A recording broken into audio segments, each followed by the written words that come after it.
Sige, sir. First question, sir. What is, in the name of law, what is adultery and concubinage? According to the revised penal code, Article 333, it defines adultery.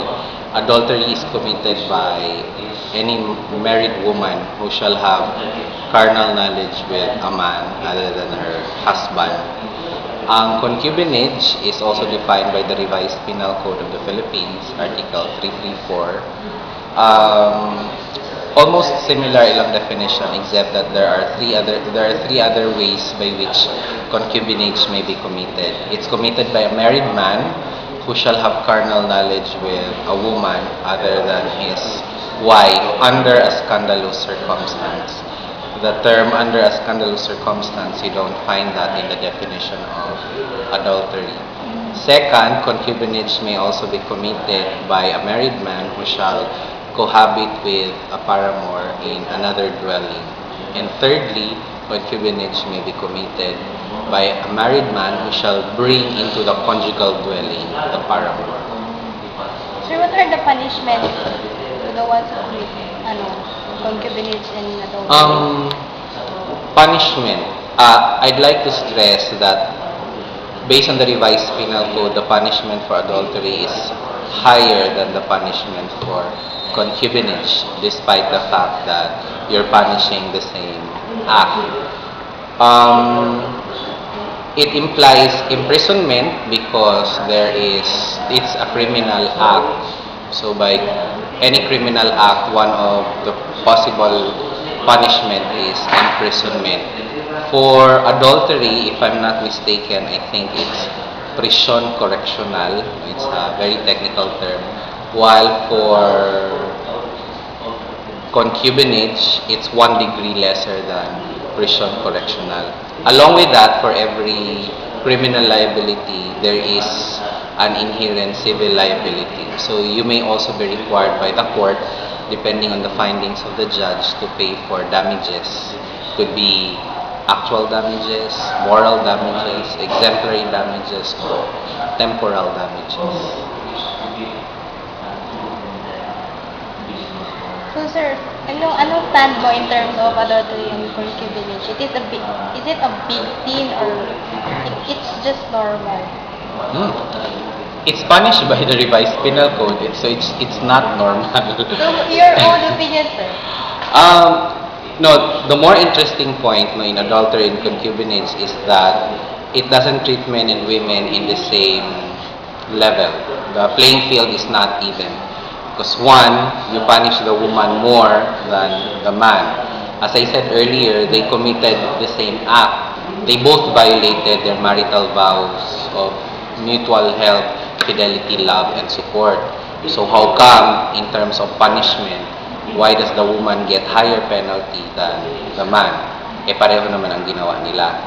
This is reflective of the culture pervading in our legal system, which is highly patriarchal. We're talking about a law which has been crafted in 1938 all by men.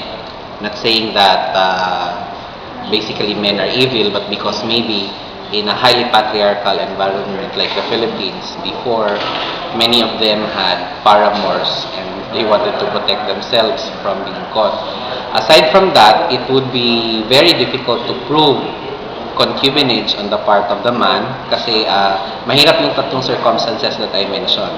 No? Having carnal knowledge with a woman, you have to prove that it must be done under a scandalous circumstance. So when a man brings a paramour inside the motel, that's not being scandalous. In fact, they're keeping it from public view, and who in his right mind would do it scandalously? Second, cohabiting with another woman, it's also difficult to prove because there has to be substantial evidence that the husband abandoned the family. So it's a different story when the man simply lives with another woman whole day, but at night time, he comes home. That's not concubinage. And third, there's no man in his right mind again would bring a paramour in the conjugal dwelling. Unlike adultery, the evidentiary requirement is very easy. just have to prove a woman having carnal knowledge with a man other than her husband. And according to the Supreme Court, in one of its long list, in the long list of jurisprudence, the Supreme Court said na even if you see, for the fact alone that you see a woman getting inside a motel together with a man at her husband, even if you don't have proof of carnal knowledge, the woman can be convicted with adultery already. Because what could be the assumption there? A woman married at that, tapos papasok sa isang motel kasama ang lalaki niya na hindi naman niya asawa, ano pang ginagawa nila doon? So even if you have no proof, pwede na siyang makonvict. So I think along that line, it calls for an amendment because we have to remember that the Philippine Constitution says that men and women should be treated equally before the law. And that's one example where women are at a more disadvantaged position than men. So right now, there's already a pending bill called the Marital Infidelity Bill in Congress. But for the past 10 years na nakasalang siya, it's never reached approval yet. I don't know why.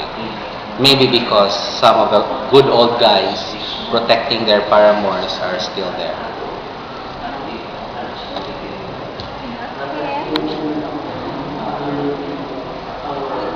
Okay na to. Some more? Gusto pa may lang gusto mong hibaluan? Sir, why is it, even if it's already clearly punishable by law, why do you think that people are still committing these crimes? There is what we call formal compliance and substantial compliance. While it is written in the law, that's not really, this happens to most of the laws we have. It's not really translated into actual practice. Sabi nga natin, in the Philippines, we're very good with legislation, but enforcing them is a different story.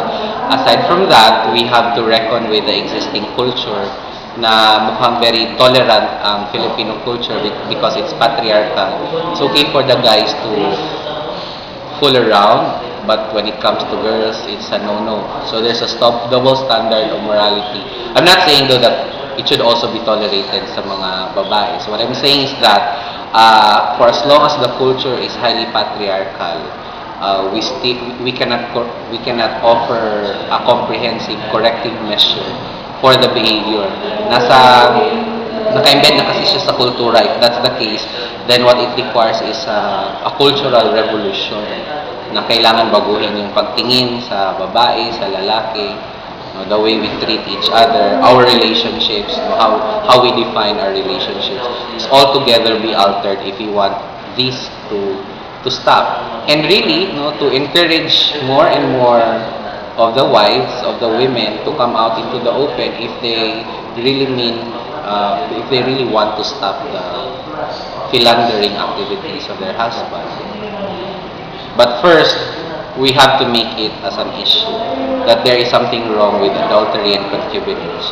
Second, we need to educate our public, particularly on how culture has reinforced the stereotypes about men and women and how it tolerated the activities of men vis-a-vis the activities of women. And maybe in the long run, we can have a better enforcement of them if the environment would also be supportive of what the law desires to achieve.